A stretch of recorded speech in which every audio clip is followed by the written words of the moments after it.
Satu tema yang kita bicarakan malam hari ini sederhana kelihatannya, tapi dampaknya begitu fatal ketika salah memahami Islam yang kita cintai. Teman-teman sekalian, Islam itu indah, tapi kadang-kadang kita tampak di permukaan Islam itu seperti keruh dan tidak menarik. Bahkan tampak seakan-akan Islam itu jahat, teroris. Walaupun itu lebih banyak pada tuduhan sebenarnya. Islam itu mudah, tapi di permukaan seringkali kita menemukan seakan-akan Islam itu sulit gitu. Saya hanya ingin menyampaikan, saya itu belajar saya Sanawiyah Aliyah di Kerapia, Yogyakarta, S1 Lipia Syariah, S2-nya Lipia di Al-Imam Muhammad Ibnu Saud University di Riyadh. Jadi muter-muter ngotak-ngatik dalil tentang fikih itu sudah muter-muter gitu. Tapi ada satu hal yang nanti saya sampaikan, kesimpulannya bahwa Islam itu mudah, Islam itu indah, Islam itu luas, Islam itu fleksibel gitu ya. Bahkan karakteristik Islam itu sebenarnya adalah Dr. Yusuf Qaradawi menyebutkan satu ungkapan yang sangat indah. Di antara karakteristik Islam itu as-sa'atu wal murunah, luas dan luwes. Islam itu luas, mencakup berbagai persoalan hidup, dan Islam itu luas, fleksibel. Kenapa kadang-kadang orangnya kaku-kaku? Karena tidak memahami tentang persepsi Islam yang sebenarnya. Makanya ini sebagai pengantar, supaya tidak bertele-tele, saya ingin menyampaikan langsung masuk kepada persoalan. Ketika saya kecil belajar di madrasah, para ustadz sering mengelompokkan Islam ke dalam 3 kelompok. Islam itu seluruh syariatnya kalau dibagi satu lingkaran besar dibagi menjadi 3. Sepertiga akidah, sepertiga fikih, sepertiga akhlak. Waktu saya kecil dan memang sampai hari ini kalau kita globalkan, syariat Islam itu terbagi menjadi 3. Sepertiga syariat Islam berisi akidah, sepertiga berisi fikih, yang sepertiga berisi akhlak. Saya ingin mengajak sampean semuanya, saya ingin mengajak bagaimana kita bisa membedakan di antara 3 karakter ini. Yang pertama, kita masuk pada persoalan akidah. Ketika Allah Subhanahu wa ta'ala dan Rasulnya menjelaskan tentang akidah, baik dalam Quran maupun dalam hadis, maka Allah jelaskan begitu mendetail dan terperinci. Masalah akidah itu mendetail dan terperinci. Ketika menjelaskan tentang konsep akidah itu mendetail dan terperinci. Ketika Allah bicara tentang konsep ketuhanan, maka Allah jelaskan dalam Al-Quran, Allahu ahad, lam yalid walam yulad walam yakul lahu kufuwan ahad. Allah itu Esa, nggak usah ditafsirin Esa 3, Esa 1 gitu kan. Kemudian lam yalid walam yulad walam yakul lahu kufuwan ahad, jelas. Ketika Allah bicara tentang konsep kenabian, Nabi Muhammad itu khatamul anbiya wal mursalin, nabi pungkasan. Ketika Allah bicara tentang konsep hari akhir, konsep berbagai macam konsep akidah, Allah jelaskan detail dan terperinci. Pertanyaannya adalah, kenapa Allah jelaskan, Rasul jelaskan kalau bicara akidah mendetail dan terperinci? Kenapa begitu mendetail dan terperinci? Jawabannya pertama, supaya persoalan akidah itu tidak bisa diintervensi oleh pikiran manusia. Masalah akidah itu sudah mati, sudah baku, tabit, tidak akan pernah berubah. Konsep Allahu ahad, lam yalid walam yulad tidak akan pernah berubah sampai akhir zaman. Konsep bahwa Nabi Muhammad adalah khatamul anbiya, nabi pungkasan, tidak akan pernah berubah sampai akhir zaman. Jadi kenapa kemudian disebutkan begitu terperinci dan mendetail? Supaya tidak bisa diintervensi oleh pikiran-pikiran manusia. Karena ada sebuah agama, ada agama yang kemudian itu banyak diintervensi oleh pikiran filsafat, pikiran-pikiran manusia, dan itu menjadi tidak murni. Ini yang pertama. Kenapa akidah itu mendetail terperinci? Karena supaya tidak bisa diintervensi oleh pikiran-pikiran manusia. Yang kedua, kenapa kemudian mendetail dan terperinci? Supaya tidak pernah berubah-ubah, sabit sampai akhir zaman. Itu indahnya Islam, indahnya akidah Islam.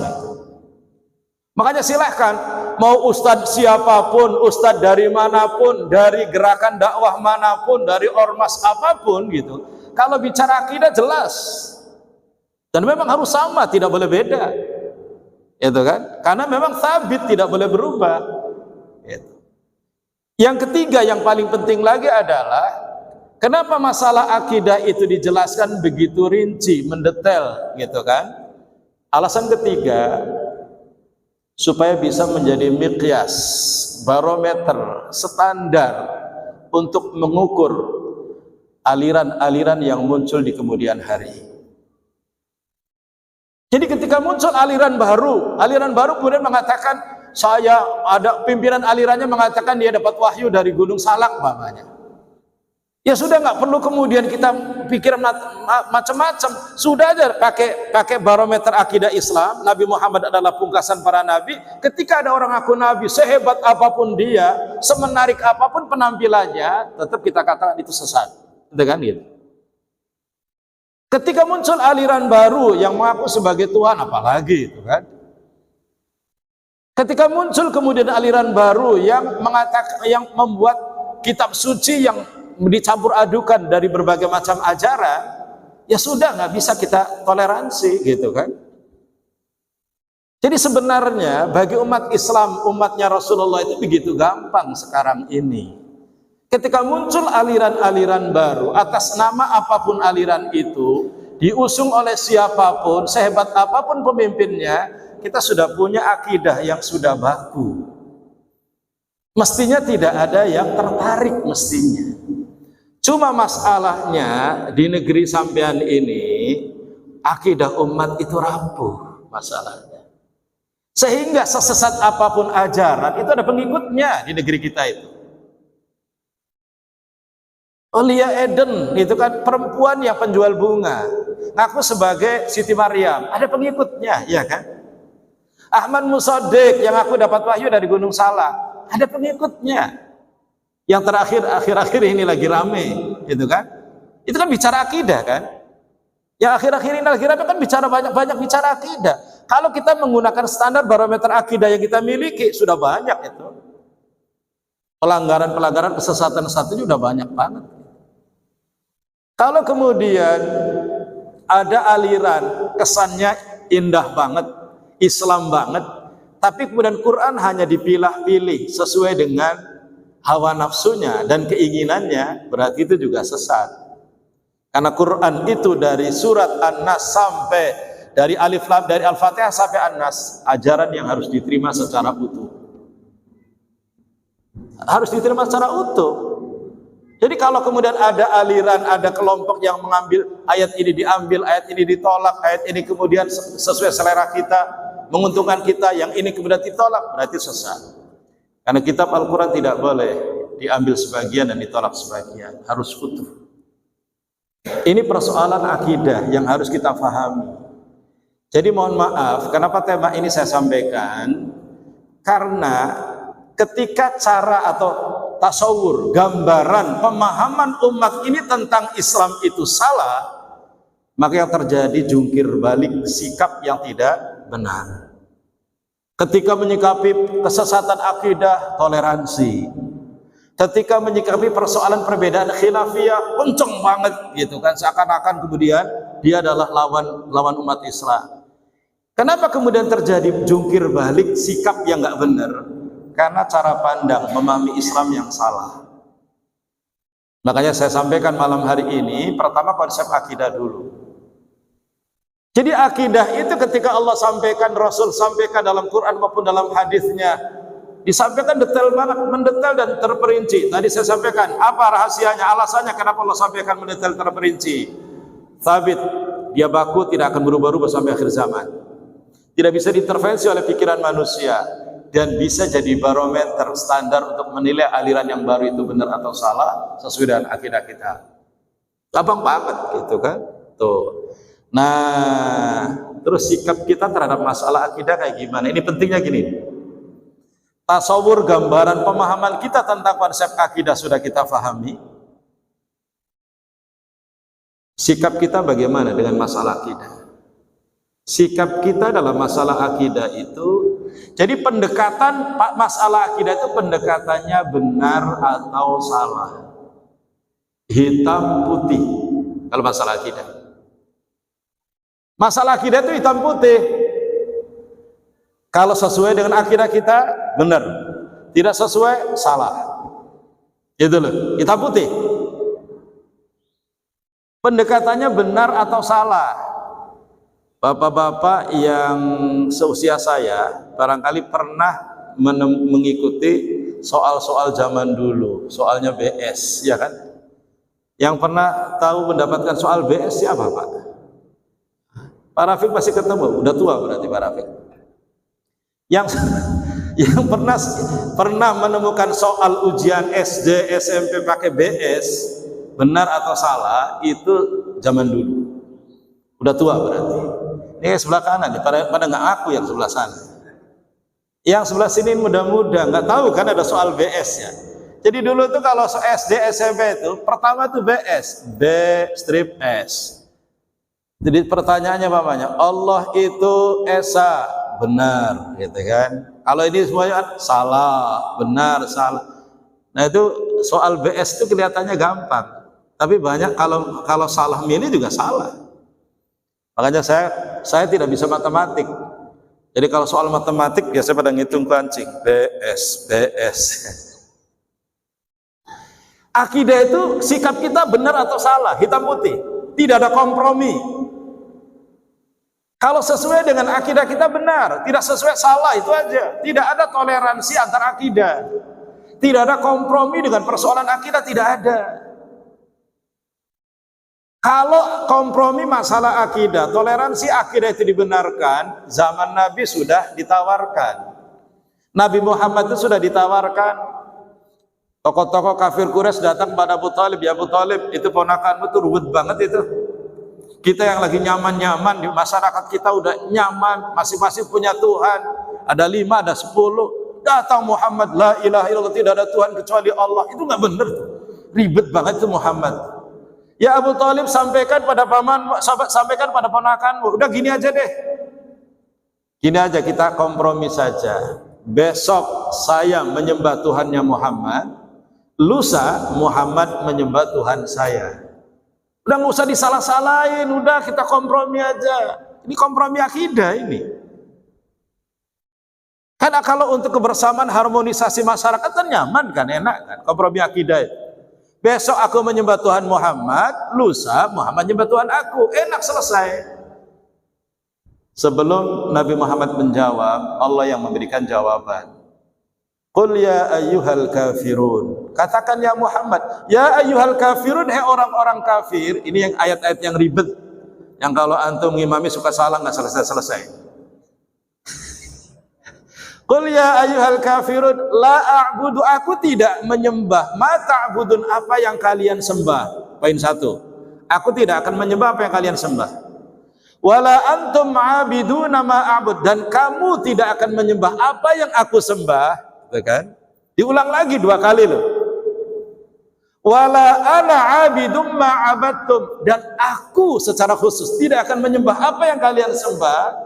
Diulang lagi. Ini karena kenapa diulang-ulang? Untuk menguatkan persoalan ini, prinsip yang tidak boleh main-main masalah akidah. Tidak boleh main-main, ini prinsip. Diulang lagi, wala antum abiduna ma'abud, dan kalian tidak akan menyembah apa yang aku sembah. Diulang 2 kali sampai. Yang kalau nggak hafal grogi ngimami gemeteran, ngulang lagi, wala ana abidu ma'abadtum, wala antum abiduna ma'abud, wala ana abidu ma'abadtum, wala antum abiduna ma'abud. Orang kalau ngimami grogi jangan baca surat Al-Kafirun ya. Jadi yang imam-imam perdana yang baru belajar ngimami jangan baca surat Al-Kafirun, bener? Nggak ketemu-ketemu. Wala antum abiduna ma'bud, wala ana abidu ma'budum. Secara akidah, secara isi bagus banget tuh. Aku tidak menyembah yang kalian sembah, kalian tidak menyembah yang aku sembah. Aku tidak menyembah sembah, kalian tidak menyembah aku sembah. Bagus diulang-ulang itu kan. Bagus kan diulang-ulang kan. Ini akidahnya bagus banget imam ini. Imam ini akidahnya bagus banget. Padahal nggak ketemu-temu. Closingnya lakum dinukum waliyadin. Itu closing. Lakum bagi kalian dinukum agama kalian, wali dan bagi aku dini agamaku. Udah prinsip masalah akidah, agama nggak boleh ada toleransi. Jadi masalah akidah itu benar atau salah, hitam putih, tidak ada kompromi. Tidak ada kompromi. Kalau sekarang muncul liberalisasi di kampus-kampus Islam di Indonesia, di UIN, IAIN, yang mengusung satu tema, semua agama adalah sama, semua agama benar. Ini sudah jelas bertentangan dengan konsep akidah yang benar. Itu udah lama tuh di IAIN itu konsep, jadi liberalisasi itu banyak lama banget. Saya punya murid, jadi saya ketika lulus Livia Jakarta ngajar kembali ke Krapia. Anak-anak alia jurusan agama itu kitab kuningnya bagus-bagus. Saya arahkan masuk tafsir hadis di IAIN. 1 tahun saya kuliah di Riyadh, pulang liburan ketemu murid saya. Ketemu tuh langsung bilang, ini nyata loh, cerita dialog ini nyata. Dan saya baru tahu bahwa ada penyesatan dan liberalisasi yang dahsyat itu dari sini. Murid saya bilang begini, Ustaz, Nelson Mandela dan Nyonya Teresa itu masuk surga loh, Ustaz. Kaget saya, Nelson Mandela, Nyonya Teresa masuk surga. Kenapa saya bilang kamu mengatakan Nelson Mandela, Nyonya Teresa masuk surga? Karena mereka itu adalah pahlawan perdamaian, pahlawan kebaikan, yang hidupnya itu adalah diisi untuk menyampaikan, memberikan kebaikan pada orang. Siapapun yang berbuat baik, ujung-ujungnya surga, katanya begitu. Saya bilang, ente itu dari mana? Ayatnya itu man amila shalihan min dzakarin aw untha wa huwa mu'min, gitu kan. Jadi syarat surga itu adalah beramal soleh dan beriman, saya bilang, gitu kan. Apa jawabannya? Itu kan penafsiran Ustaz, katanya. Kita punya penafsiran sendiri, gitu. Nah, iya, kalau saya bilang penafsiran itu nggak boleh penafsiran sendiri, penafsiran para sahabat, saya bilang. Sampai murid saya loh, itu, murid saya. Dan itu sampai hari ini masih hidup aliran liberalisasi itu, liberal itu dengan mengusung semua agama adalah sama. Semua agama itu larinya adalah menuju surga. Agama ini apapun agamanya, tujuan akhirnya adalah surga. Makanya tidak setuju inna dina indallahil Islam, nggak setuju. Oleh karena itu di sini yang perlu kita bentengi, kita dampingi anak-anak kita supaya kita betul-betul memahami konsep akidah. Ini pertama ya. Pertama masalah akidah. Yang kedua, masuk di wilayah fikih. Wah, ini kalau fikih mah wilayah saya. Kalau fikih mah saya. Bapak-bapak, ibu-ibu dan teman-teman sekalian, fikih itu hukum. Belajar fikih berarti belajar hukum. Hukum yang dibahas dalam fikih itu adalah wajib, haram, sunnah, makruh, mubah. Yang ingin saya sampaikan, bedanya apa fikih dengan akidah di sini? Kalau akidah itu dijelaskan oleh Allah mendetail dan terperinci, beda dengan fikih. Fikih itu Allah sampaikan di dalam Quran, mayoritas ayat-ayatnya disampaikan secara global, tidak terperinci fikih. Global. Coba kita cek ayat tentang transaksi jual beli dan bisnis. Cuma sederhana ayatnya, wa ahallallahu al-bai'a wa harrama riba. Allah halalkan jual beli dan Allah haramkan riba. Sederhana banget. Berarti seluruh transaksi jual beli al-aslunya adalah halal, prinsip dasarnya. Sederhana banget ayatnya, gitu kan? Kemudian tentang konsep malakin orang makan harta orang lain apapun bentuknya, Allah juga jelas sederhana ayatnya, wala taqulu amwalakum bainakum bil batil. Jangan kalian makan harta orang lain secara batil. Nipu orang, malakin orang, bohongin orang, semuanya ada di sini. Jadi ayat-ayat yang bicara tentang fikih itu global banget, tentang bagaimana kita komitmen dengan janji dan kesepakatan. Di awal surat Al-Maidah Allah dengan tegas mengatakan, ya ayyuhalladzina amanu aufu bil uqud, tepati janji kalian, tepati kesepakatan kalian. Global. Kenapa fikih itu bicara global? Ayatnya global dan dalilnya global.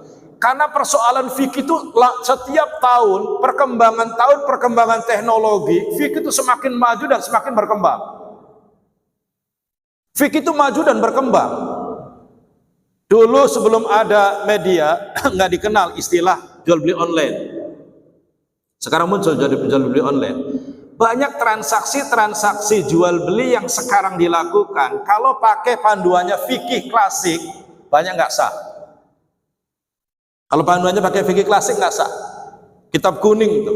Jadi makanya teman-teman yang belajar kitab kuning atau ustadz-ustadz yang pernah pesantren zaman dulu dan belajarnya kitab kuning zaman dulu dan tidak mengikuti perkembangan kekinian, maka dia akan terkaget-kaget dengan fatwa-fatwa yang bertentangan dengan konsep kekinian. Contoh, syarat sahnya jual beli itu ada ijab qabul, ada pembeli, ada penjual, ada barang yang dijual belikan, ada ijab qabul. Itu di dalam fikih klasik. Saya jual ya, saya beli ya, harus ada begitu. Sekarang ketika di Indomaret, di Alfamart, di Swalayan tuh ada gitu kan? Enggak. Bapak-bapak ngambil keranjang, didorong langsung di depan kasir. Langsung diturun-turunkan barangnya. Kasirnya diem, cecek-cecek, bapak juga diem. Bapak yang dilihat apa ketika di depan kasir? Hah? Ketika sampean lagi di depan kasir, lagi mau jual beli, itu yang dilihat apanya? Yang mana yang dilihat? Harganya, yang dilihat harganya kan? Kasirnya begini baru 200, 300, naik terus harganya. Dan habis itu kemudian sampean bayar, kemudian diterima uangnya dan diambil barangnya, tidak keluar satu kata pun. Itu kalau pakai fikih klasik nggak sah loh itu, nggak dijam kabulnya. Tapi ulama fikih sekarang sepakat bahwa ini sah, bahwa serah terima ini diposisikan seperti ijab kabul gitu kan. Ulama fikih sekarang, termasuk dalam fikih klasik zaman dulu, syarat sahnya jual beli itu produk barang yang dijual belikan itu ada, bisa dilihat barangnya bisa dilihat, langsung kelihatan. Sekarang banyak jual beli online, nggak kelihatan barangnya, cuma foto barangnya, dijelaskan spesifikasinya dan macam-macam. Dan baru ulama fikih sekarang sepakat bahwa itu boleh dan sah. Ini kan berarti berkembang. Nah, yang ingin saya sampaikan malam hari ini tentang karakter fikih. Teman-teman, fikih itu mayoritas adalah masalah ijtihad. Fikih itu mayoritas masalah ijtihad. Ijtihad itu sangat dipengaruhi oleh kemampuan mujtahid, orang berijtihad. Karena ijtihad sangat dipengaruhi oleh kemampuan orang berijtihad yaitu mujtahid, maka produk fikih mayoritas berbeda-beda pendapat. Awas ini. Mayoritas beda pendapat fikih itu. Kalau akidah satu kata, satu pilihan, benar atau salah. Kalau fikih itu mayoritas adalah masalah ijtihadi, masalah yang sumbernya dari ijtihad. Karena tadi ayatnya global, masalahnya kekinian, muncul berbagai macam masalah, perlu ada analisa dan kajian dari ulama-ulama kekinian untuk nyocokin antara masalah kontemporer dengan dalil yang sangat global ini. Hanya perlu ijtihad. Fikih itu mayoritas sumbernya ijtihad. Masalah ijtihad itu sangat dipengaruhi oleh kemampuan mujtahid. Karena fikih itu adalah masalah ijtihad yang banyak dipengaruhi oleh kemampuan mujtahid, sementara kemampuan mujtahid berbeda-beda, maka produk fikih mayoritas khilafiyah, perbedaan pendapat. Oh, kalau kuliah di Fakultas Syariah itu setiap masalah selalu berbeda. Dalam Ahlussunnah wal Jamaah itu ada 4 mazhab, Hanafi, Maliki, Syafi'i dan Hambali, 4 mazhab. Hanafi, Maliki, Syafi'i, Hambali ini koalisinya tidak pernah permanen. Kadang-kadang Hanafi sendiri, pendapat yang 3 nyatu berkoalisi.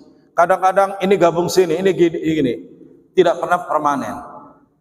Padahal Imam Ahmad muridnya Imam Syafi'i, Imam Syafi'i muridnya Imam Malik. Tapi selalu produk fatwanya beda-beda. Jadi fikih itu mayoritas masalah ijtihadiyah. Ada fikih yang bukan ijtihadi, contohnya apa? Salat 5 waktu wajib, fikih. Zina haram, itu fikih, tidak pakai ijtihad, karena dalilnya jelas. Tapi kalau masalah-masalah baru yang kontemporer, yang dalilnya global, itu selalu perlu ijtihad. Dan ketika harus melalui ijtihad, maka produk fatwanya beda-beda. Ketika produk fatwanya beda-beda, nah ini, maka cara menyikapi masalah fikih tidak sama dengan menyikapi masalah akidah. Jadi beda sikapnya. Sebelum masuk ke sikap, saya contohkan sederhana, teman-teman, tentang fikih. Dalam masalah nikah tanpa wali, boleh nggak perempuan menikahkan dirinya tanpa wali? Dari 4 madhab ini 4 madhab Ahlussunnah wal Jamaah loh ini. 4 madhab ini diakui seluruh dunia sebagai madhab fikih Ahlussunnah wal Jamaah. Dan sampai hari ini masih dipakai di seluruh dunia. 4 madhab, Hanafi, Maliki, Syafi'i, Hambali ini. Dari 4 madhab ini, madhab yang tertua Hanafi. Dan yang paling banyak dipakai seluruh dunia itu madhab Hanafi sampai hari ini. Afghanistan, Pakistan, India, Bangladesh itu Hanafi, Turki Hanafi, sebagian bekas Uni Soviet Hanafi sampai hari ini. Yang paling banyak Maliki dipakai negara-negara Afrika. Negara Afrika itu mazhabnya Maliki. Sudan, Somalia, Maroko semuanya Maliki. Syafi'i Asia Tenggara, Indonesia, Brunei, Filipina, Malaysia gitu. Hambali yang paling sedikit, Hambali di Saudi Arabia dan sekitarnya. Dan mazhab Hambali itu kenapa lebih sedikit? Karena Imam Ahmad bin Hambal itu lebih dikenal sebagai pakar hadis dibanding pakar fikih. Imam Ahmad rahimahullah itu adalah beliau pakar hadis. Keterkenalannya di bidang hadis lebih hebat daripada di fikih. Ini sampai kemudian masalah wali ini, perempuan yang menikahkan dirinya tanpa wali sah apa tidak? 3 madhab Maliki, Syafi'i, Hambali berkoalisi, tidak sah, batal pernikahannya tanpa wali. Dalilnya jelas, la nikaha illa biwaliyin, tidak ada pernikahan kecuali dengan adanya wali. Ini jelas. Hanafi beda banget. Hanafi bisa, kata madhab Hanafi, perempuan yang sudah dewasa atau janda boleh menikahkan dirinya tanpa wali. Kaget ini 3 madhab. Hanafi ente gimana sih kayak gitu tuh? Nah, mazhab Hanafi itu lebih banyak ke argumen logika. Kalau mazhab Hambali lebih tekstual dalil. Kontroversi banget antara Hanafi dan Hambali. Hanafi lebih banyak argumen logika, Hambali kepada tekstual hadis. Makanya ulama-ulama Saudi itu mazhabnya Hambali. Kalau ada hadisnya selesai. Kalau Hambali. Kalau Hanafi argumen logika. Maliki dan Syafi'i memadukan di tengah-tengah, kompromi 3 tengah Maliki Syafi'i. Nah, kata mazhab Hanafi, yang namanya wali itu dalam Islam disyariatkan dalam Islam untuk membantu mencarikan calon suami bagi perempuan yang diwalikannya. Fungsi wali itu mencarikan calon suami untuk perempuan yang diwalikannya. Kalau perempuannya sudah gede, sudah bisa nyari sendiri, apalagi janda punya pengalaman, nggak perlu pakai wali katanya. Jadi boleh janda menikahkan dirinya tanpa wali, karena tahu laki-laki yang benar kayak apa itu katanya. Itu Hanafi, logika banget. Terus dalil hadis la nikah illa biwali ini bagaimana? Kata mazhab Hanafi hadisnya ahad, dan hadis ahad tidak kuat. Coba bayangin. Logika mengalahkan hadis. Fikih kayak gini. Fikih kayak gini. Dan mazhab Hanafi itu mazhab Ahlussunnah sepakat. Diterima. Bahkan negara-negara lebih banyak pakai mazhab Hanafi dibanding Hambali. Itu contoh. Contoh kedua, orang Islam yang tidak sholat dengan sengaja, muslim apa kafir? Sekarang saya minta pendapat sampean, supaya pengen tahu ini madhabnya mana. Kalau ada orang Islam nggak sholat dengan sengaja, muslim apa kafir? Muslim apa kafir? Tinggal milih, Muslim apa kafir, A atau B.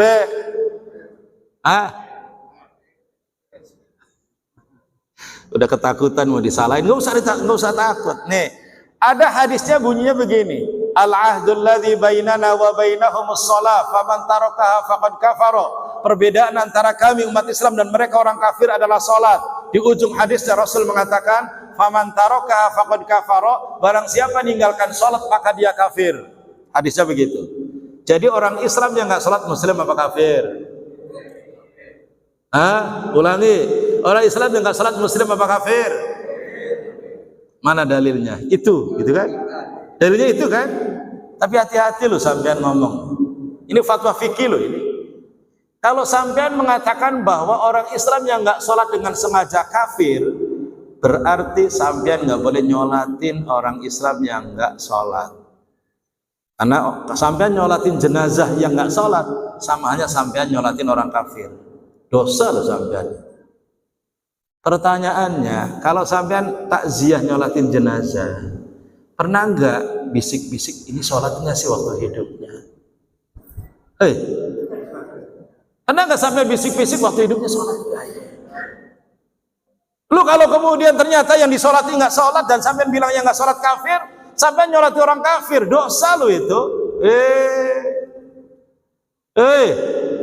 Bapak-bapak yang mau nyolati jenazah, ini jenazah sudah di dalam masjid, silakan mau nyolati masuk ke masjid. Sampean masuk ke masjid, ketika mau nyolatin bisik-bisik nggak? Sholat nggak ini dulu? Waktu hidup sholat nggak? Pernah gitu nggak? Lu kalau enggak gimana kalau ternyata yang disolati nggak sholat dia kafir?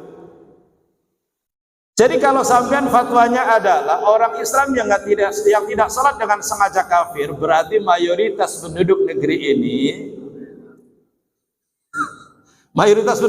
Muslim apa kafir? Bahaya itu pendapat sampean fatwa aja. Yang kedua, kalau fatwa sampean orang Islam yang tidak sholat itu adalah kafir, berarti kalau sampean nyolatin jenazah dan ternyata dia nggak pernah sholat, sampean nyolati orang kafir, dosa lu, bukan dapat pahala. Yang ketiga, kalau fatwa sampean orang Islam yang tidak sholat itu kafir, berarti dia tidak dapat warisan. Jadi di sini ada perbedaan pendapat di antara empat mazhab. Yang koalisi yang beda adalah Hambali. Ini beda koalisi, makanya saya bilang koalisinya nggak permanen. Politik aja nggak permanen, ini fikih nggak permanen. Empat mazhab ini koalisinya apa? Mazhab Hambali yang tadi saya katakan, saya sampaikan malah. Mazhab Hanafi di ujung sini, Hambali di ujung sini. Mazhab Hambali itu adalah karakter ijtihadnya adalah tekstual dalil. Kalau ada hadis itulah mazhabnya Hambali. Kalau Hanafi lebih didominasi oleh argumen logika. Kalau Maliki dan Syafi'i menggabungkan dua sisi. Makanya kalau paham karakter mazhab begini gampang banget. Ustadz, boleh nggak zakat fitrah pakai uang? Coba bisa nebak kira-kira Hambali dengan Hanafi beda. Kira-kira kalau Hambali boleh apa enggak? Nggak boleh. Kalau Hanafi udah boleh, jelas. Kayaknya argumen logikanya gampang. Kenapa kemudian pakai uang boleh? Lebih gampang. Kadang-kadang orang jalanan dikasih beras nggak butuh, butuhnya duit, lebih gampang penggunaannya, iya kan? Tapi kalau Hambali, dalilnya mana? Gini itu kan? Emang nggak ada dalilnya, adalah pakai makanan pokok. Tuh beda loh karakter mazhab ini. Beda. Nah, tentang orang Islam yang meninggalkan sholat, mazhab Hambali satu kata tegas: orang Islam yang nggak sholat kafir. Dan itu diikuti ulama Saudi sampai hari ini. Ketika saya kuliah di Riyadh, waktu muftinya masih Syekh bin Baz, itu di pamflet masjid ada tulisan. Ada seorang ibu-ibu nanya kepada mufti Syekh bin Baz. Syekh, katanya, saya punya anak remaja usia 17 tahun meninggal kecelakaan lalu lintas. Dia nggak pernah sholat. Bolehkah saya sebagai seorang ibu mendoakan anak saya? Jawabannya Syekh bin Baz, la, haram. Ya, karena dia adalah kafir. Waduh, dahsyat kan? Ayo, dahsyat. Ini pendapat pertama Hambali. Pendapat tiga mazhab, Hanafi, Maliki, Syafi'i, pendapatnya orang Islam yang tidak sholat dengan sengaja itu dilihat apa sebabnya. Kalau sebabnya adalah mengingkari kewajiban sholat, Alah, nggak usah sholat, ngapain sholat segala? Itu yang nggak sholat aja kaya, itu yang pakai sarung dulu, gubat, nggak kaya. Mengingkari, meremehkan, menghina kewajiban sholat, dia kafir. Dalilnya sama dengan Hambali. Kalau mengingkari ya. Tapi kalau meninggalkan sholat dengan sengaja karena malas atau malu, atau kalau perempuan pura-pura men, diajak sholat yuk, ente aja deh, saya lagi men. Besok lagi ke mall, sholat yuk, saya lagi men dulu tuh perempuan. Jadi kalau dia tahu sholat itu wajib, tapi dia tidak mau mengerjakannya karena malas atau malu, kata tiga madhab ini, dia masih muslim tapi fasik. Dia masih muslim tapi fasik. Fasik itu dosa besar. Muslim tapi dosa besar, gitu kan? Ini kata tiga madhab. Hambali protes. Ente 3 orang tuh, ente dari mana bagi-bagi beda-bedain kayak gini nih? Orang hadisnya cuma 1 kata, barang siapa ninggalkan sholat maka dia kafir kok. Ente beda-bedain tergantung niatnya, apa sebabnya, dari mana? Di hadisnya nggak ada gitu-gituan tuh, nggak ada. Ente dari mana? Kata tiga madhab Hambali, makanya kalau memahami dalil jangan satu dalil langsung putusin fatwa. Ketemu satu dalil langsung mutusin fatwa, jangan. Dibaca dulu seluruh dalil. Nih ada ayat Allah mengatakan begini, innallaha la yaghfiru ayyushraka bihi wa yaghfiru ma duna dzalika liman yasha. Allah tidak akan mengampuni dosa syirik, dan Allah akan mengampuni dosa selain syirik bagi orang yang dikehendaki. Ayatnya begitu di surat An-Nisa. Pertanyaan kita kepada kamu Hambali, kalau ada orang Islam yang tidak sholat karena males atau malu, syirik apa bukan? Orang Islam yang nggak sholat karena males atau malu, dia tahu itu wajib tapi males atau malu, syirik apa bukan? Bukan. Kalau bukan syirik, di akhirat masih ada kemungkinan diampuni berdasarkan ayat ini loh. Kalau masih ada kemungkinan diampuni, berarti dia masih muslim. Itu logikanya. Masih muslim. Ente bilang langsung kafir gara-gara ketemu satu dalil doang. Hambali gimana sih ente itu? Itu dialog fikih itu kayak gitu, dialog fikih itu. Nah, sekarang kata tiga madhab Hambali, kalau orang Islam yang nggak sholat dengan sengaja dihukumi kafir, masuk Islam kembalinya gimana? Ya baca syahadat. Oh, dia udah syahadat kok. Sudah syahadat nggak sholat, syahadat masuk Islam, nggak sholat kafir, syahadat masuk Islam, nggak sholat kafir, kayak gitu terus, nggak jelas itu katanya gitu kan. Jadi dialog fikih itu indah kayak gini ini. Tetapi jadi yang ingin saya sampaikan adalah fikih itu mayoritas ijtihad, produk ijtihad. Ijtihad sangat dipengaruhi oleh kemampuan mujtahid. Produk fikih mayoritas adalah khilafiyah, berbeda pendapat. Nggak satu pendapat, nggak satu warna loh fikih itu. Mayoritas itu beda fikih itu.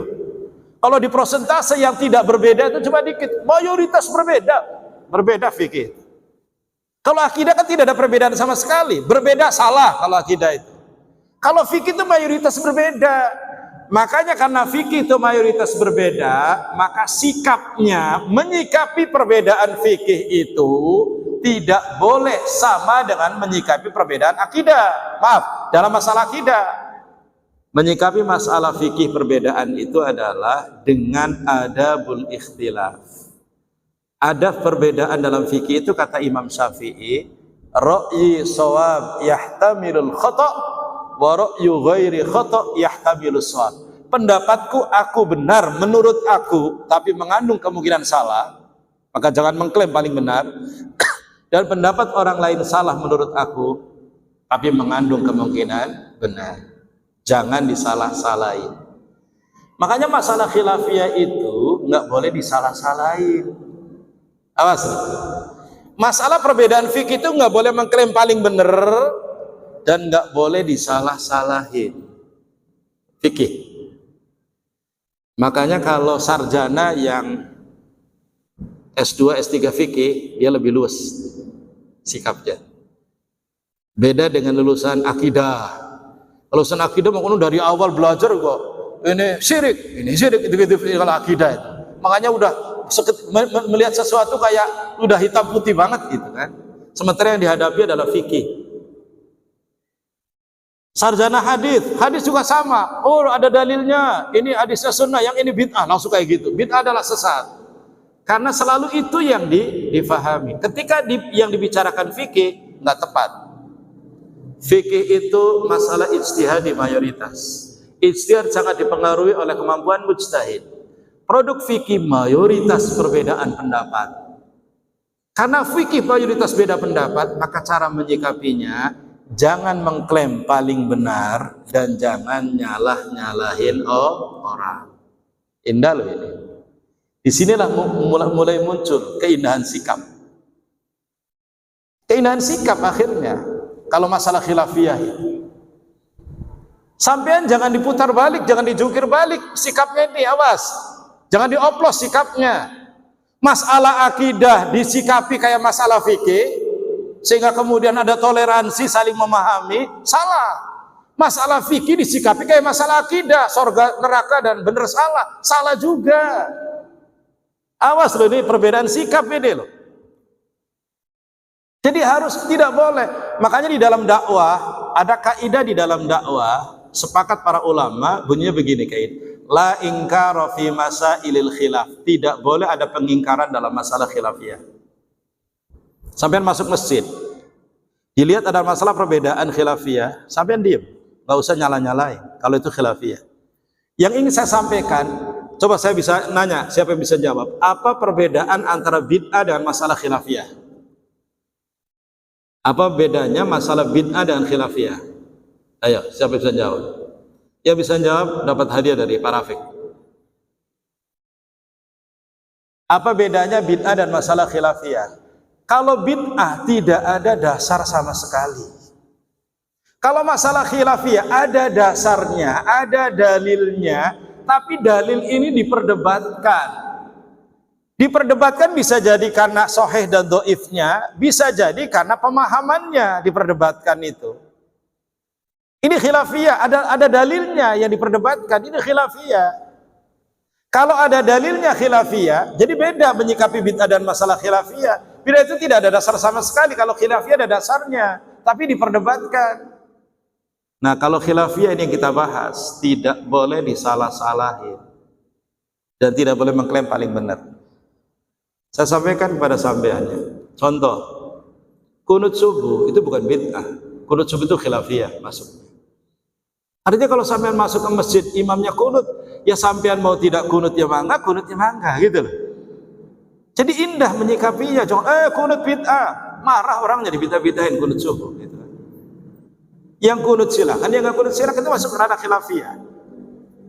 Tarawih 23 rakaat, 20 rakaat itu adalah sebenarnya bukan khilaf ini masalah sunnah dibid'ahkan. Saya pernah ngajar di Libya, Jakarta. Saya ngajar fikih ibadah. Saya bahas, minta mahasiswa untuk bahas tentang azan Jumat 2 kali. Apakah azan Jumat 2 kali itu sunnah atau bid'ah? Ada mahasiswa yang lagi kencang-kencangnya dia bilang begini. Kan kita tahu azan Jumat zaman Rasul berapa? 1, ya kan? Zaman Abu Bakar 1, zaman Umar 1, zaman Utsman 2. Azan Jumat 2 kali zaman Utsman bin Affan. Ada yang bilang mengatakan azan Jumat 2 kali itu bid'ah katanya. Karena Rasul tidak melakukan. Satu orang lagi yang angkat tangan. Ustaz, boleh saya ke depan? Boleh, silakan. Sama-sama rujukan fatwanya ulama Saudi loh ini. Perdebatan ini. Kata yang satu, saya nggak setuju kalau mengatakan azan Jumat 2 kali bid'ah. Kenapa saya bilang? Saya ada ungkapannya Syekh Utsaimin. Syekh Utsaimin dalam Syarah Riyadhus Shalihin mengatakan, madda'ahu salafiyun as-salihun. Saya sampai hafal redaksinya. Apa yang diklaim oleh kelompok salafis yang mengaku soleh bahwa azan Jumat 2 kali itu bid'ah, qadhun lin nabi wa qadhun lil khulafa'ir rasyidin, melukai nabi dan melukai khulafa'ir rasyidin yang 4. Yang mengatakan azan Jumat 2 kali itu bid'ah, melukai nabi dan melukai khulafa'ir rasyidin yang 4. Ada di Syarah Riyadhus Shalihin. Kenapa melukai Nabi? Karena Nabi sudah pernah mengatakan alaikum bisunnati wa sunnatil khulafai rasyidin al-mahdiyyin. Kalian harus mengikuti sunnahku dan sunnahnya khulafai rasyidin Abu Bakar, Umar, Utsman, Ali.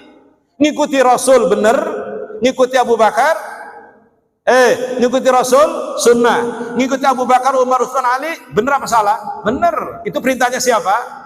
Perintahnya Rasul. Ngikuti Rasul benar, ngikuti Abu Bakar, Umar, Utsman, Ali benar, perintahnya Rasul gitu loh. Tuh. Jadi kalau azan satu benar ngikuti Rasul, azan Jumat juga dua kali benar karena ngikuti Utsman dan itu perintahnya Rasul, ngikuti 4 khulafaur rasyidin gitu kan. Tuh loh, indahnya ini indahnya Islam. Yang satu langsung bilang begini, maaf Ustaz, saya setuju kalau azan Jumat itu juga bisa seperti Utsman. Tapi syaratnya satu, adzan pertamanya di pasar Ustaz katanya. Adzan Jumatnya adzan pertama di pasar-pasar karena Utsman dulu adzan pertamanya di pasar-pasar katanya. Waduh, ini kan saklek lagi nih kan. Saya bilang, fungsi adzan pertama itu apa? Fungsi adzan pertama untuk memberitahu. Sekarang kan ada toas, saya bilang, toas itu masa kenapa harus ke pasar-pasar sih saya bilang gitu kan. Nah, cuma saya sederhana di closingnya, saya bilang, makanya bicara fikih itu jangan terlalu kaku, hati-hati saya bilang. Kalau antum mengatakan azan Jumat 2 kali itu bid'ah, berani nggak antum mengatakan bahwa Utsman pelaku bid'ah? Berani nggak? Utsman melakukan bid'ah, berani nggak? Ya enggak. Kalau antum berani mengatakan Utsman melakukan bid'ah, berani nggak antum mengatakan kullu bid'atin dhalalah wa kullu dhalalatin finnar? Sementara Utsman adalah 10 sahabat yang dijamin masuk surga. Agak berat. Makanya disinilah kemudian ada sunnah dianggap bid'ah di sini. Contoh tarawih 20 rakaat. Zaman Rasul 8, Abu Bakar 8, Umar 20. Jadi kalau saya tarawih itu enak banget tuh sebenarnya. Yang mau 20 silahkan ngikuti Umar, yang mau 8 ngikuti Rasul dan Abu Bakar. Ujung-ujungnya kalau sudah 10 hari terakhir, udah tanggal 10 ke atas meminta 8 semua loh itu orang. Udah pada lelah itu kan. Tapi jangan sampai diperdebatkan persoalan rakaatnya gitu loh. Jadi sebagai kesimpulan teman-teman ini dua sisi ya, karena waktunya habis. Masalah akidah pendekatannya benar salah dan harus tegas, tidak boleh ada toleransi. Masalah fikih yang luwes, fikih itu luwes, harus luwes, tidak boleh kaku. Yang ingin saya sampaikan, ada di tengah-tengah masyarakat yang menyikapi masalah akidah itu seperti luas banget. Kalau akidah itu kayak fikih, ada di masyarakat loh itu. Contoh sekarang lagi rame, ada yang menodai akidah, ngomong begini-begini. Udah, nggak usah mikirin orang lain sih, udah. Itu kan penafsiran ente saja. Kenapa sih terlalu luas banget persoalan akidah? Harusnya akidah itu tegas, ada pembelaan pada akidahnya jelas gitu loh. Sementara masalah fikih kayak masalah akidah, beda pendapat fikih kayak neraka atau sorga, dia saudara saya atau tidak, oh dia bukan ikhwah kita, kenapa dia tidak satu manhaj dengan kita? Berat banget loh di sini.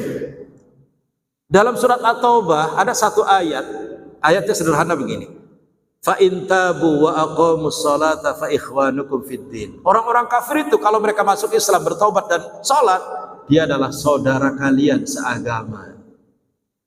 Saudara sekalian seagama cuma standarnya apa? Taubat dan sholat, cuma itu doang. Perbedaan gerakan, perbedaan ormas, gerakan, perbedaan wadah itu tidak jadi masalah. Ketika sholat kita sama, Tuhan kita sama, kiblat kita sama, Nabi kita sama, kitab sucinya sama, cuma perbedaan fikih begini. Nahnu ikhwah, kita adalah saudara. Ya kan?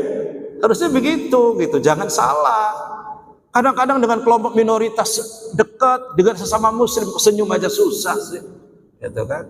Ini jadi ada persoalan dalam menyikapi. Nah, paham ya? Jadi kalau masalah fikih jangan disikapi seperti masalah akidah. Hati-hati. Perbedaan-perbedaan itu jangan seperti kayak masalah akidah. Yang ketiga, sepertiga yang terakhir masalah akhlak. Ada satu hadis Rasul mengatakan begini, terkenal banget hadisnya. Innama bu'ithtu liutammima makarimal akhlak. Kata Rasul, aku tidaklah diutus sebagai Rasul kecuali hanya untuk menyempurnakan akhlak. Hanya untuk menyempurnakan akhlak. Kalau bahasa redaksi hadis, seakan-akan misi kerasulan Nabi Muhammad cuma satu, menyempurnakan akhlak. Padahal hari itu Rasul mengajarkan tentang akidah umat, mengajarkan tentang bagaimana membangun keluarga yang harmonis berdasarkan aturan syariat, mengajarkan bagaimana mengajarkan bisnis dan transaksi ekonomi yang halalan, thayyiban, mubarakah, mengajarkan bagaimana membangun politik dan negara yang baldatun thayyibatun arabun wafur. Tapi semuanya kelihatannya sepele semuanya. Yang misi besarnya cuma satu, menyempurnakan akhlak. Ada apa dengan akhlak? Ternyata saya analisa, ini hasil analisa pribadi. Ternyata akhlak itu menjadi penentu. Kekuatan besar akidah, kekuatan besar fikih, itu penentunya di akhlak. Gimana contohnya? Pertama, salah akidah. Akidah Islam yang bisa mengantarkan kita masuk ke dalam surga harus melahirkan akhlak. Akidah yang benar itu harus melahirkan akhlak yang baik. Asli, kalimat saya penting. Akidah yang benar harus melahirkan akhlak yang baik. Mana dalilnya? Surat Al-Hujurat Allah mengatakan. Sebentar. Al-Hujurat surat keberapa? Surat keberapa Al-Hujurat? 49. Di dalam surat Al-Hujurat Allah mengatakan begini nih. Innamal mu'minuna ikhwatun fa aslihu baina akhawaykum. A'udzubillahi minasyaitonir rajim. Innamal mu'minuna ikhwah, sesungguhnya orang mukmin itu bersaudara. Kalimatnya, statementnya tegas dan jelas. Sesungguhnya orang mukmin itu bersaudara. Dari ayat ini bisa diambil satu pelajaran, akidah yang benar harus melahirkan ukhuwah. Ukhuwah artinya persaudaraan. Persaudaraan itu masuk dalam wilayah akhlak. Akidah yang benar itu harus melahirkan persaudaraan, ukhuwah. Innamal mu'minuna ikhwah. Artinya, siapapun yang mengatakan saya akidahnya Ahlussunnah wal Jamaah, bagus. Saya paling Ahlussunnah wal Jamaah, bagus. Tapi pastikan ketika akidah saya, akidah kita itu paling Ahlussunnah, semakin bagus akidah saya, semakin bagus keimanan saya, harus semakin bagus sikap perilaku kita terhadap orang-orang sekitar kita. Penting. Nggak bisa dipisah antara akhlak dengan akidah. Semakin bagus akidah kita, harus semakin bagus sikap kita dengan pasangan kita, suami istri kita, orang tua kita, tetangga kita, keluarga kita, masyarakat kita harus semakin bagus. Jadi jangan ketika kita belum ngaji akrab banget dengan tetangga kanan kiri, setelah ngaji kemudian nggak akur dengan tetangga kanan kiri. Karena seakan-akan beda, ada sekat besar. Saya sudah sorga banget, dia belum sorga. Gitu. Salah. Dan ini yang dirasakan oleh masyarakat dengan munculnya klaim-klaim paling Ahlussunnah yang kemudian sikapnya semakin tidak indah, gitu loh. Ada hadis yang sangat terkenal, sampean hafal. Man kana yu'minu billahi wal yawmil akhir falyukrim jarahu, ya kan? Barang siapa yang mengaku beriman kepada Allah dan hari akhir, hormati tetangganya. Coba apa hubungannya menghormati tetangga dengan iman? Iman yang baik melahirkan sikap yang baik kepada para tetangganya. Jadi orang yang rajin ngaji, yang kemudian sudah Islamnya udah bagus, sholat jamaahnya udah bagus, harus semakin indah sikap perilakunya dengan orang-orang sekitarnya. Senyumnya indah, senyumnya yang indah. Kadang-kadang kita ini ngajinya semakin rajin, senyumnya semakin pahit. Oh dulu senyumnya, kalau ketemu senyum, sekarang kok cemberut baik sih gitu kan. Loh ini gimana, apa bedanya? Kenapa kemudian setelah ngajinya rajin, kok senyumnya jadi pahit? Senyum, coba senyum gimana? Senyum, la ilaha illallah, kok senyum susah amat sih? Iya, senyum gitu. Jadi akidah yang baik harus melahirkan ukhuwah persaudaraan. Hadisnya begitu. Jadi bahwa barang siapa yang aku beriman pada Allah dan hari akhir, hormati tetangganya, harus bagus dengan tetangga. Jangan semakin jauh, semakin tidak kenal, semakin tidak peduli. Pemahaman yang keliru itu. Contoh sederhana, nih, sholat jamaah. Perintah sholat jamaah itu bukan hanya untuk mendapatkan pahala 27 derajat. Bukan hanya untuk itu. Pahala 27 derajat itu hanya untuk motivasi kita supaya kita senang jamaah di masjid dan musola, motivasi. Tapi hikmah, maqasid syariat, tujuan diperintahkannya sholat berjamaah adalah untuk kita saling ketemu, saling menyapa, dan saling senyum antara sesama umat Islam. Itu maqasid syariahnya. Jadi kalau sampean masuk ke masjid, ketemu, assalamualaikum, sehat Pak. Assalamualaikum, sehat Pak. Gitu kan. Kemudian ketika kita sholat di shaf pertama, kedua kita pulang, assalamualaikum, sehat ya. Kemana si Anu nggak pernah kelihatan udah 3 hari, sehat ya. Ini keindahan Islam di sini. Jangan sampai kemudian sampean datang ke masjid langsung sholat di shaf pertama, langsung bisa doanya khusyuk, datang nggak senyum, pulang juga nggak senyum. La ilaha illallah, terus kanan kiri tetangga kita ini dianggap apa, batu apa? Di dalam belajar fikih, belajar syariat itu ada namanya maqasid syariah. Maqasid syariah itu tujuan, hikmah dibalik perintah syariat itu. Jadi perintah jamaah itu bukan hanya untuk 25 derajat, 27 derajat. Sampai ketika datang ke masjid sholat atau musola itu bukan sekedar untuk dapat itu mah motivasi. Tapi hikmahnya jamaah itu adalah untuk ketemu dengan bareng-bareng orang, gitu loh. Ketemu dengan orang lain dan menyapa. Saya juga menyapa Ustadz kalau satu manhaj dengan saya. Nah ini kan keliru. Memang umat Islam itu hanya satu manhaj saja? Enggak kan. Manhaj dalam apa kan gitu kan. Kan saya sering mengatakan bahwa kita jangan disekat-sekat dengan gerakan dakwah. Jangan disekat-sekat dengan gerakan dakwah dan jangan disekat-sekat dengan atas nama apa itu kelompok-kelompok. Jangan. Kita adalah muslim, nahnu ikhwah, kita adalah saudara. Jadi kita semakin luas di dalam bersikap dan luas di dalam bersikap. Luas dan luas itu. Jadi sekali lagi bahwa kenapa akhlak jadi penentu? Karena akidah yang benar harus melahirkan akhlak. Awas loh, yang paling mengklaim paling halus sunnah harus paling indah loh senyumnya. Coba saya praktek. Senyum, salaman dengan sebelah kanannya, sebelah kirinya sambil senyum yang ikhlas. Coba senyum. Bisa nggak coba senyum yang ikhlas, salaman dengan sebelah kanan, senyumnya yang ikhlas. Kalau senyumnya pahit banget kayak gitu itu. Ini yang pertama ya. Yang kedua tentang fikih ibadah. Ternyata fikih ibadah yang kita lakukan, semua ibadah yang kita lakukan itu harus didampingi dan dibarengi dengan akhlak. Salat harus dibarengi dengan akhlak. Puasa harus dibarengi dengan akhlak. Coba kalau ketika bulan Ramadan ada hadis, kalau ada orang yang mencaci makimu dan akan membunuh, bilangin, maaf aku sedang puasa. Tidak langsung membalas. Menahan emosi, menahan omongan.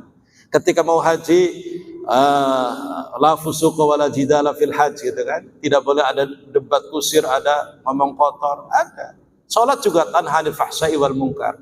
Jadi memang seluruh amalan ibadah itu harus dibarengi dengan akhlak. Makanya kemudian kita praktek nanti ketika kita sholat jamaah di masjid, tolong sejak kita masuk area masjid, salaman dengan kanan kiri kita, nggak usah bedain dia manhajnya sama dengan kita atau tidak. Salaman, assalamualaikum, sehat Pak.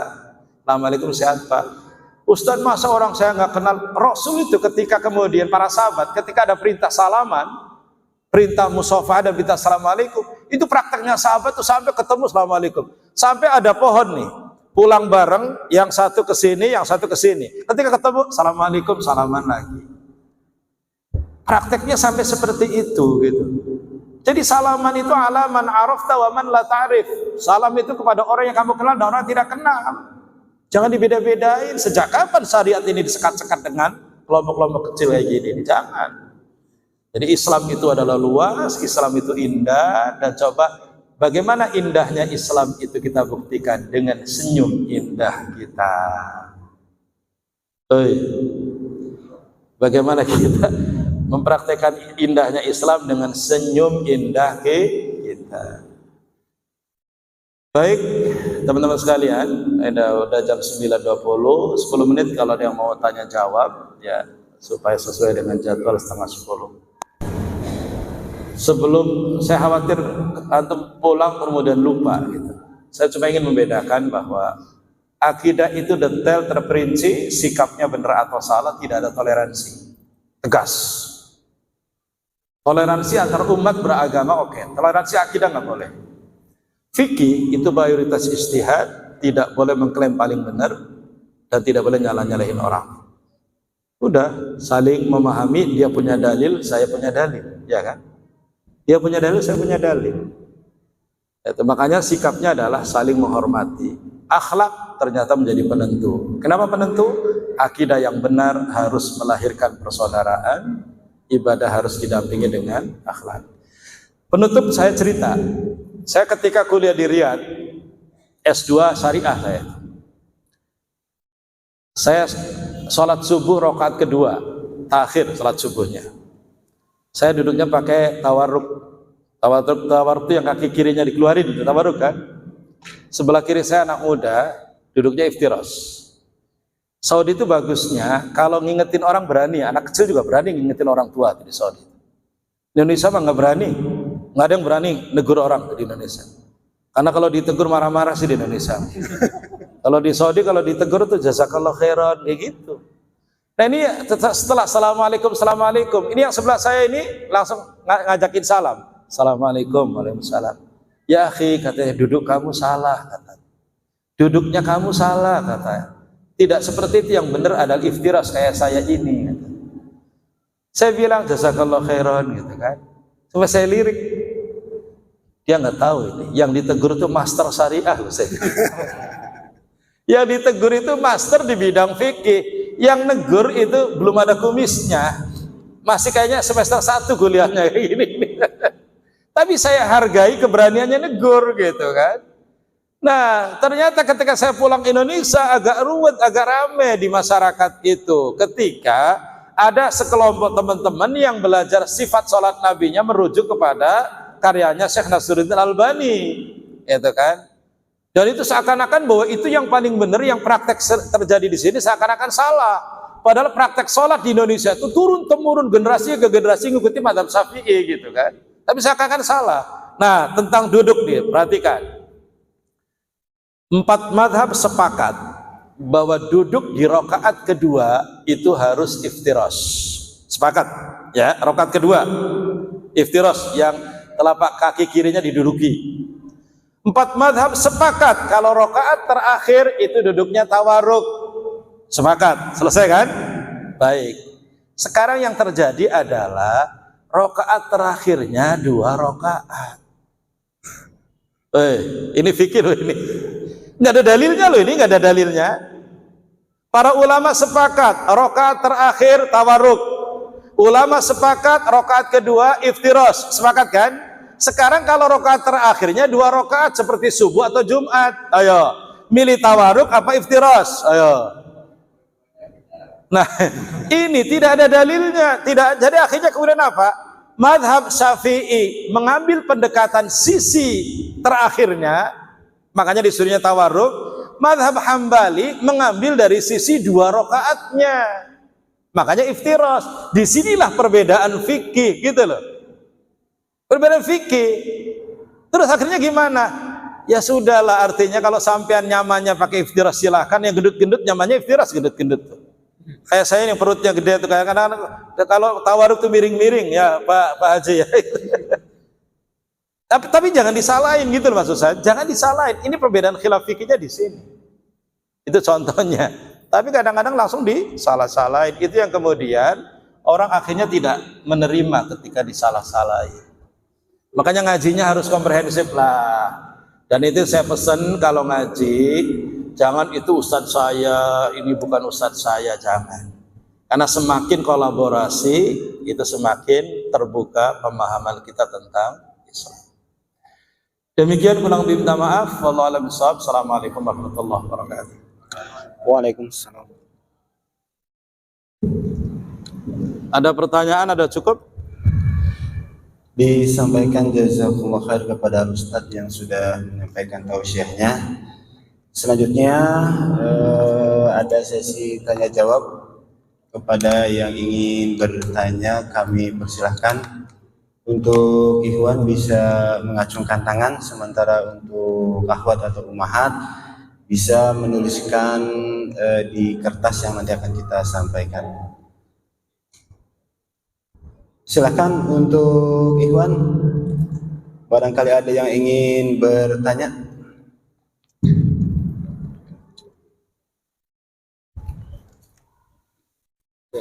Bismillah. Assalamualaikum Ustaz. Saya bertanya Ustaz, kalau akidah itu memang hitam putih ataukah memang ada abu-abu ya? Contoh, Allah itu esa, Allah itu wujud, tetapi apakah masuk cabang akidah atau boleh abu-abu yang berpendapat Allah tidak bertempat atau Allah di atas? Terima kasih Ustaz. Bagus, cakep sekali. Terkait dengan ini yang tadi memang bagus. Masalah akidah secara prinsip seluruhnya sama. Masalah akidah secara prinsip adalah pendekatannya hitam putih, benar atau salah. Tapi ada satu masalah di masalah akidah ini, masalah ayat-ayat mutasyabihat. Allah punya tangan, tangan Allah, yadullahi, tangan Allah. Kemudian Ar-Rahmanu ala arsy istawa, Allah bersemayam di atas arsy. Ini perdebatan kencang di dua kubu antara Ibnu Taimiyah dengan Asy'ariyah. Kencang banget di dua kubu ini. Dua kubu ini saling serang dan saling menyalahkan. Tapi kalau saya ngambil satu sikap, dua kubu sama-sama hebat, sama-sama luar biasa karena punya niat untuk mensucikan Allah Subhanahu wa taala. Sama-sama tujuannya mensucikan Allah. Asy'ariyah itu ijtihad di dalam masalah ini berijtihad. Kalau masyarakat awam diberikan pemahaman bahwa Allah bersemayam di atas aras, akhirnya masyarakat langsung bayangin Allah bersemayam itu kayak gimana ya, kayak duduk atau apa gitu, langsung bayangin kayak gitu.